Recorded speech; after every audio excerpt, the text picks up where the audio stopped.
One question in the Amazon almost got us killed. This is exactly how it happened.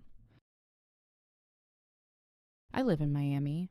I'm in my early 30s, and I work at a digital content agency, mostly office work. When I started earning my own money, I realized I didn't want my life to be limited to work and home. That's when I began traveling, but not to comfortable places. I rode the iron ore train across the desert in Mauritania. I stayed with nomadic families in rural Siberia.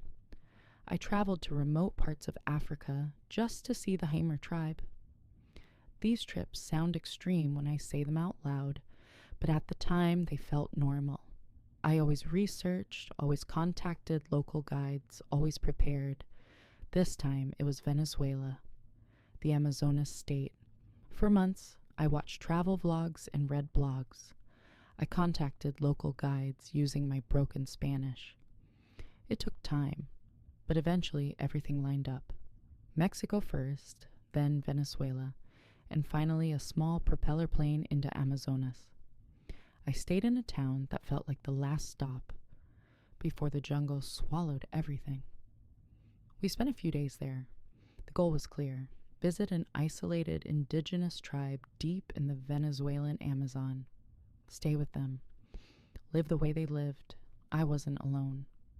Katerina came with me, a friend of a co-worker, and Joa, a Hispanic guy who helped organize the trip and later decided to join us. We rode motorcycles for a while. The guide told us we had to buy food and supplies for the tribe. He said it wasn't a choice. Without it, they wouldn't let us stay. Then we got into a canoe. The river journey took almost an entire day. The deeper we went, the heavier everything felt. The air was thick.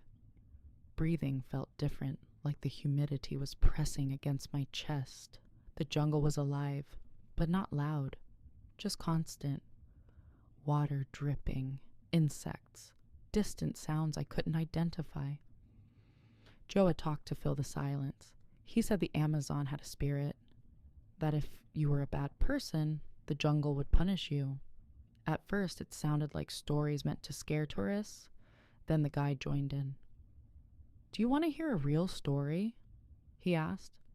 He talked about sacrifices, men, women, one almost a child, a ritual, a body found with its throat cut, a curse, a tribe that had to move. By the time we arrived, it was dark. The air was wet and heavy. My clothes stuck to my skin. The sky was full of stars, but the jungle itself felt completely black. The tribe was waiting. They weren't hostile, but they weren't welcoming either.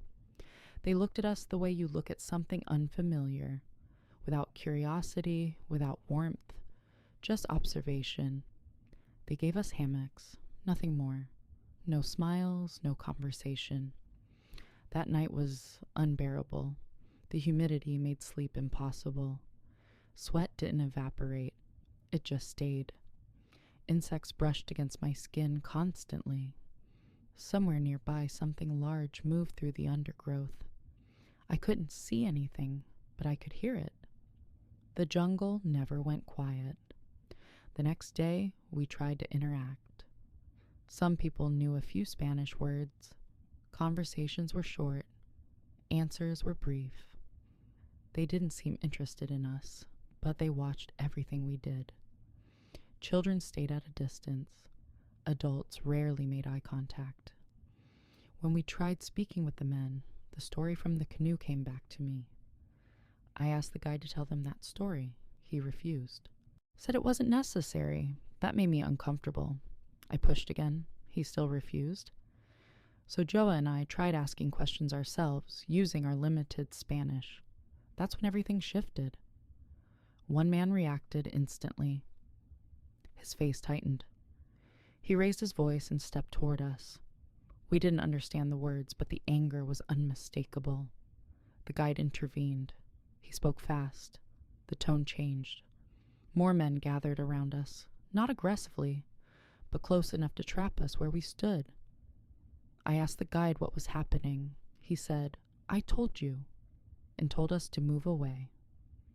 That was the moment fear set in. Later, the guide came back and told us the tribe wanted us to leave. I asked why.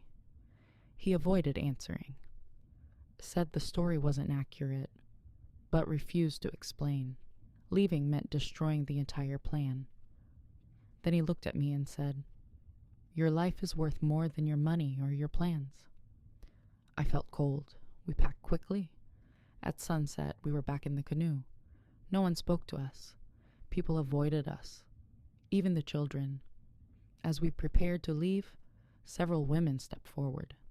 Sticks, hardened chunks of dirt, whatever they could grab. They started throwing.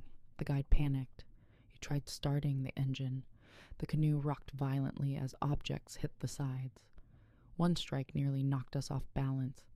Something hit Katerina's head. Blood. Joa froze. The engine sputtered, then started. As we pulled away, the canoe tipped from the sudden movement. Water rushed in. I grabbed the side, trying not to fall. We disappeared into the darkness of the river. I didn't look back, but I could still hear them, shouting, moving, like predators driven into motion. It took a long time before anyone spoke. Eventually, the guide explained. The story he told us was based on something real. Years old, he had changed details to make it less serious. But my questions reopened something that never healed. The tribe had contact with the city. Food, medicine, help. A woman from the tribe was raped there by drunk men. The tribe took revenge. They attacked the neighborhood at night. Several men were killed, throats cut. The incident was buried. No identities, no trials, no justice. To them, our questions sounded like people coming to investigate, to judge. Maybe there was more to it. But one thing was certain. We shouldn't have been there. It took almost a full day to return. When we arrived, the guide told us to leave the area immediately.